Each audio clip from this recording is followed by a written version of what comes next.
Folks, with Tacitus today, your pushback channel, and thank you for joining this audio live stream. In this essay, I'd like to talk about some articles that I've seen recently about how there's a substantial disparity between the amount of young women, and I think notionally the age range is like 17 to 25, that sort of age range. The disparity is that 70% plus, actually, depending on whose numbers you look at, of young women claim to have had or be in a romantic relationship. Romance, I think, is a generic term meaning sort of a regular boyfriend, and you get frequently horizontal and that sort of stuff.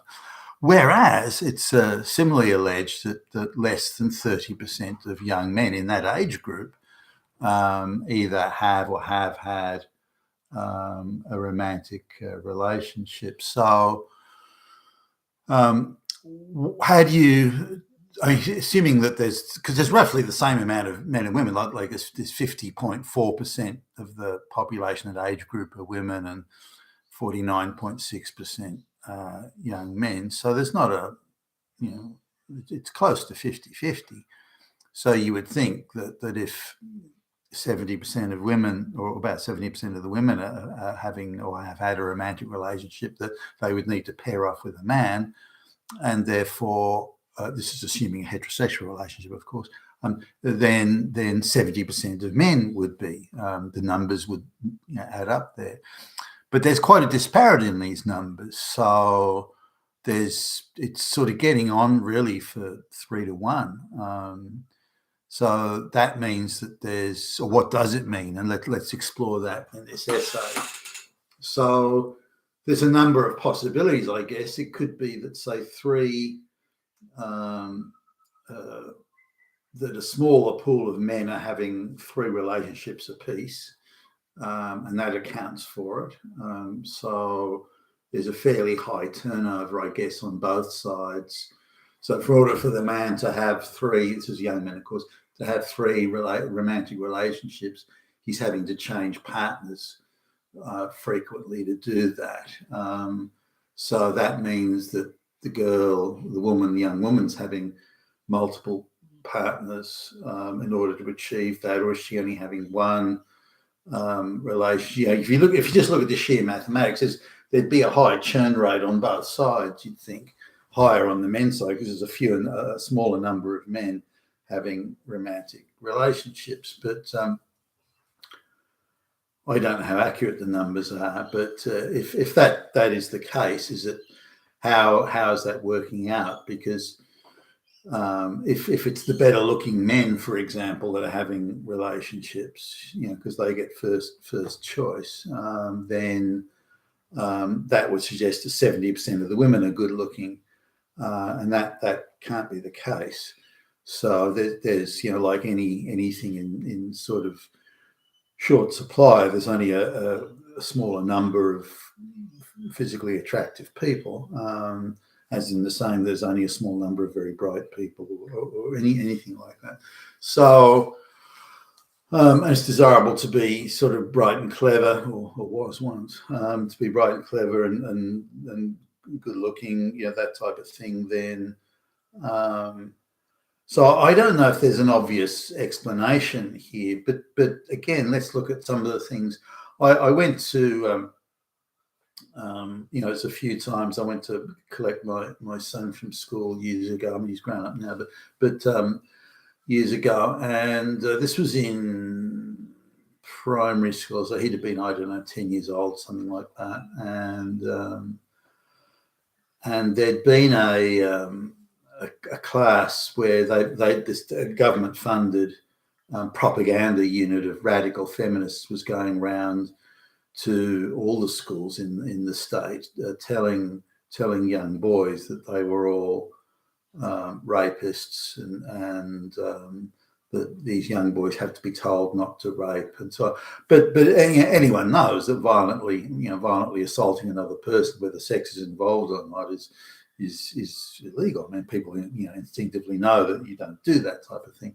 So why they needed a travelling roadshow taxpayer-funded travelling roadshow, and not just filled with objective people that would objectively describe the law, but filled with radical activists, lesbians who hate men and hate marriage and hate society.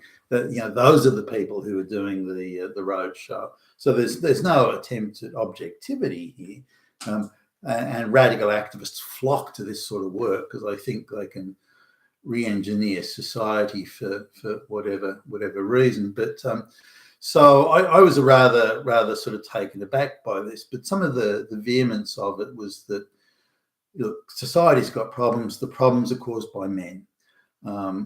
Rape is widespread on, rampant. Every woman is getting raped multiple times. I mean, the hysterical premise of the thing was enough, and so they were there to shame and blame and castigate young boys because you're going to turn into a rapist Nazi, you fucking little Hitlers.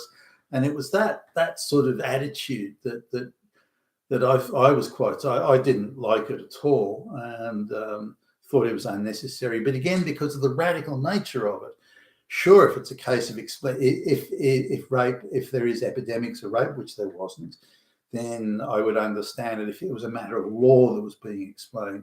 But again, everybody knows, violent rape is wrong. That instinctively assaulting people is, so young boys need to be told that. Did they have equivalent roadshows for girls saying how false allegations are wrong, false accusation is wrong, committing perjury, whether it be in a declaration to the police or in court, is wrong? But there wasn't. It was, the problem is boys. These boys will grow into men. Men are the problem. We must only address that. That is the problem. And it's not, and patently not, never was, and still isn't today. I mean, you might say that that's an issue in some of the inner city black communities, but not outside of it. And even then, does it warrant a sort of blanket uniform approach? So now, boys, if they're told, you're an evil rapist, if you even look sideways at a girl, that makes you a rapist Hitler, then some boys are going to be, holy shit, I'm going to get into trouble here. I better just not say anything. If she asks me out and does so with a flashing neon sign, then maybe I'll consider going out on a date. But I can't ask because to even talk to a young woman and ask her out, to even think about it, let alone talk about it, that's sort of kind of de facto rape. I'm already Hitler. Just if I did that, the young boy would sort of think, or maybe, I don't know how much sinks into their head, because I was talking to my son about it, or trying to get him to explain his view of it, and I think it really went over his head. He was kind of like, what are they talking about? So I don't know how much sunk in, but some of it must, you've got to assume.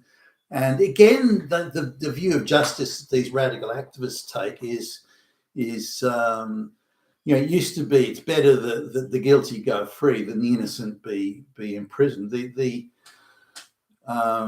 radical activists have the opposite view. It's quite acceptable if the innocent go to prison, provided we get the one guilty one. So they have an almost exact inversion of justice of how it used to be. And that sacrificing the innocent is more than acceptable, provided you get the guilty. So all this stuff is running through schools, and I was a little surprised it was in sort of pre-high school, but running through schools, and of course again in high school. Now, the people who are least susceptible to this brutish ideological messaging, the least susceptible to it, are the very people that commit these crimes. Like if you look at the I'll use rape as an example. Even though at the time, sort of 80% of the population was white, the white population only committed 10% of the offences, and only 3% of the population committed 60% of the offences. So this sort of illustrates that the problem is very concentrated actually in non-white areas, but the maximum expenditure was spent in all white schools. There wouldn't be a single non-white person. So the ideology, it was simply a pretext to push ideology onto white kids. Now, well-behaved, middle class, I want to follow the rules, I want to fit in, I want to, I don't want to create trouble, I want to sort of be on good terms with the people around me. That's for the most part, at least, the middle class sort of way of prospering in your life. Work hard, study hard, get on with the people around you, that type of thing. So they'd be the most susceptible to those sort of messages. Oh, wow, 99% of women are raped 1,000 times a day. Oh, I didn't know that. Oh, I won't be like that. I won't be like those bad people. Oh, now how can I be a good person given this situation? I know, I'll just never talk to a woman again, apart from my mum. Apart from my mother, that's it. I won't talk to any other woman. If a woman tries to talk to me, I'll just run in the opposite direction. Then I can't be a rapist, can I? Because I'm not having any interactions with women. There you go, problem solved. I'm a good middle class boy. I'm going to get on with everybody. So that's sort of, if you feed that through the system, that's sort of how the outcome would be. Now, boys are constantly being, in Western society, constantly being, well, you're a rapist, you're a fucking misogynist, you're a damn Nazi. Women are being held back and oppressed by the patriarchy, which is white supremacy, Hitler. So they're constantly barraged with this all day, every day. The teachers are all a bunch of fucking woke fanatics, who themselves have been brainwashed into this utter bullshit.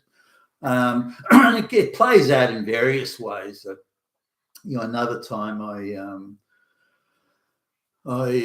saw, I was waiting for my son to finish class, and I was sort of waiting out just near where the reception area, I suppose you'd call it, at the school was, and there's a sports field right next to it. So I was watching the way a teacher had picked, emaciated little asthmatic, little pansy boys to play football with big, burly, strong girls. So she picked the biggest, strongest girls and the weakest, puniest boys, and then got them to play football. And I thought, how twisted and perverted is that? Now, according to them, the teachers and the ideology around them, this will train boys to accept girls as equals, but it's perverted from the outset. These emaciated little pansy boys, they aren't the ones who are going to be, doing the oppressive patriarchy thing. Why don't you put the big strong boys there? They're the ones who are going to do it. Why not put them to play? Well, no, we can't do that, because then the boys would win. They'd absolutely flatten the girls, and that wouldn't achieve equity. And so they become insanely twisted in their ideology. So they got the pansy boys doing this. So I was watching this with some interest, and I didn't want to show too much, so I was kind of looking out of the corner of my eye a little bit. But even in spite of this, the boys were winning. And so then the female teacher then calls out and says to the boys, "Oh, well, why can't you just let the girls win?" Yeah. So she stacks the deck with affirmative action. and then still wants more affirmative action on top to make sure they get the ideological outcome. But again, the boys that are being exposed to this and the ones most likely to accept the messaging are the ones that are most committed to not misbehaving. And so they're the ones that are being driven away, if you like, from the dating pool. They're the ones who've had their confidence cut to pieces and believe it may even be evil, if not fascist and Nazi. And if they go and ask a girl on a date, maybe they're even Hitler. That's the sort of thing Hitler would do. So you're Hitler if you do that. So that would substantially reduce the dating pool, I would think, of boys who otherwise would be prime candidates for the stable relationship, the stable loving relationship, committed relationships. And they may not necessarily be at the cutting edge of, bad boy sort of, backseat of the car romance type stuff. They may not be in that category, but they will be the well-behaved, stable and committed sort of type of boys. And I think they're the ones that are most being driven away. The bad boys type thing, the boy who he probably isn't going to fit and he's never going to be more than a labourer, or, those type of people.